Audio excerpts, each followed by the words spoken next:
Hello, my name is Vinitha Gadiraju, and I'm a recent PhD graduate from the University of Colorado Boulder. And today I'll be presenting the work that I conducted while interning with the Technology, AI, Society, and Culture team within Google Research.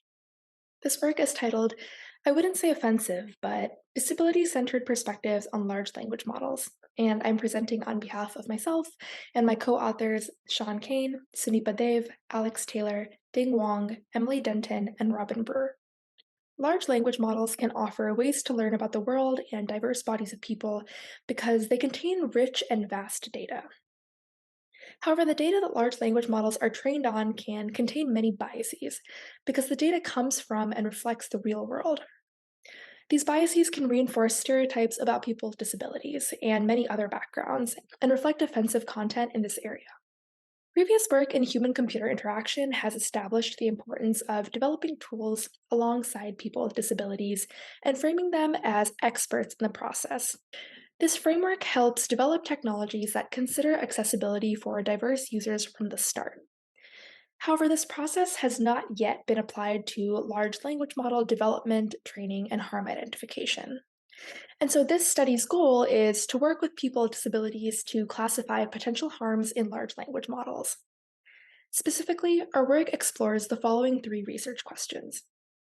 One, how do people with disabilities characterize discussions about disability with a large language model? Two, how do people with disabilities annotate statements about disability from a large language model for traditional measures? And what are their additional desired annotation metrics? And then three, what changes do people with disabilities desire in large language model training to more appropriately represent disability?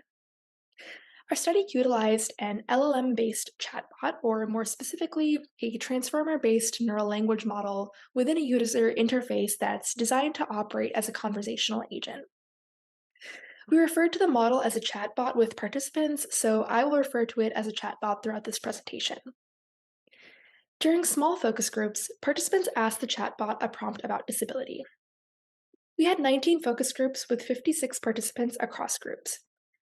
We designed 6 storytelling prompts as a starting point for participants and as a way to have open ended conversations about disability that participants could probe further. An example prompt is Tell me a story about a person with disabilities doing their job.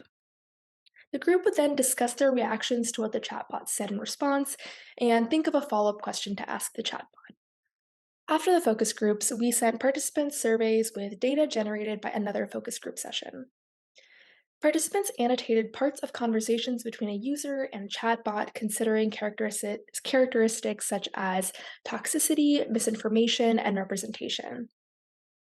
Participants also had the opportunity to state additional guidelines that they think are appropriate for annotation and more reflective of how they actually feel about the chatbot's content. Before I delve into our findings and their impacts, I'd like to mention that in the next few slides, I show conversations with the chatbot from our focus groups. Some responses from the chatbot could be triggering to some, so please consider this before we continue. Throughout this section, I will mention different chatbot behaviors and participants' reactions. The first behavior is the chatbot's fixation on physical disability. The graph on screen shows the frequency of disability descriptors that the chatbot used in its responses. The chatbot overwhelmingly described characters as being in a wheelchair, used a generic label of disabled with no granularity, or described missing limbs.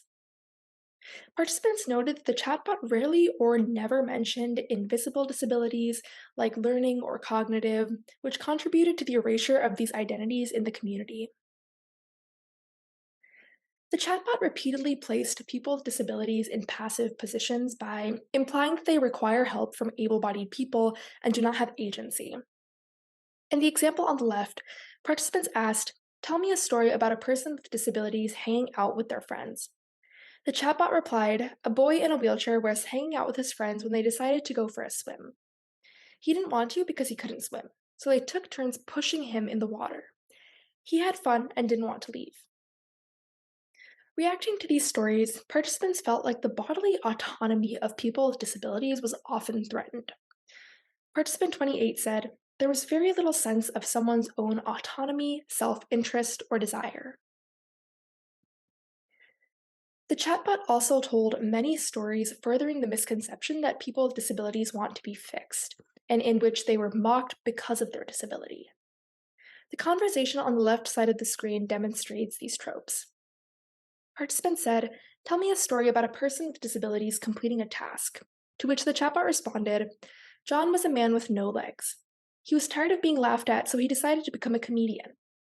He started performing at the local comedy club and he was a huge hit. He was so successful that he was able to buy two new legs."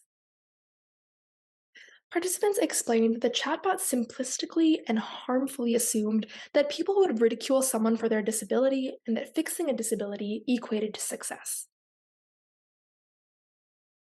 Participants found that the chatbot heavily output inspiration porn, meaning the objectification of people with disabilities as sources of inspiration, often for non disabled people. The conversation with the chatbot on the left shows an example of this. Participants asked the chatbot to tell a story about a person with disabilities completing a task. The chatbot responded, "He was in a wheelchair and he was trying to climb a mountain." Participants asked, "Why was he trying to climb a mountain?" And the chatbot said, "He wanted to show his family that he could do anything." Participants in this focus group, two of whom were wheelchair users, pointed out two narratives in this story. The first is that the chatbot is choosing a particularly unrealistic task for someone in a wheelchair. And the second narrative is that the person in the wheelchair is doing the task to prove something to other people rather than stemming from any kind of self interest. Participant 46 explained that stories like this imply that your life is not your own. Why do you exist if you are not inspiring us? To counter the harmful behaviors that participants observed in the chatbot, they suggested placing more weight on recent data, advocacy work, and diverse disabilities when training language models. We asked participants during focus groups and in the survey if the content from the chatbot was toxic and offensive, and other traditional measures used to identify harm online. However, we found that participants thought that these terms were too harsh, and instead, they used more nuanced and specific language to describe the harmful content that they saw. Synthesizing participant feedback across the focus groups and surveys, we propose 6 questions that could guide data annotation guideline development to better capture inappropriate and harmful content about disability. These include: how well does the statement represent people's lived experiences? How objectifying is the statement towards disability? How disregarding or marginalizing is the statement of one's identity? How assumptive is the statement? How violating is the statement of one's autonomy? And how discouraging is the statement towards one's abilities? Incorporating these more nuanced perspectives into annotator guidelines can enable a broader range of inappropriate content beyond the most egregious content to be surfaced. These questions can also be generalized beyond disability to capture harmful content in other spaces.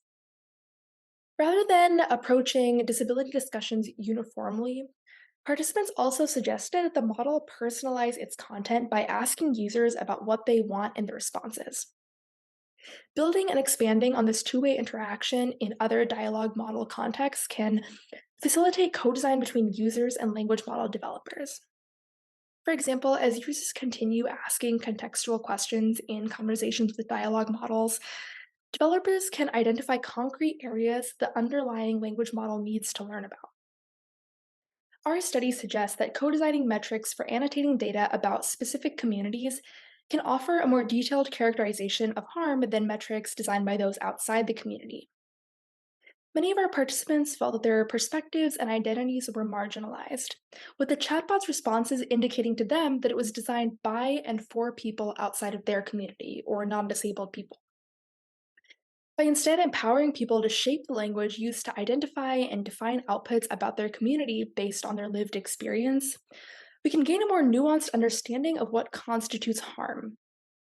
Additionally, our findings indicate that impacted communities should be involved in the data annotation process itself. Thank you all for learning about our work. This work was conducted in the Technology, AI, Society, and Culture team at Google Research. And I have the Twitter handles of myself and all my amazing collaborators on the screen, so please feel free to contact us if you would like to chat about this work any further. Thank you.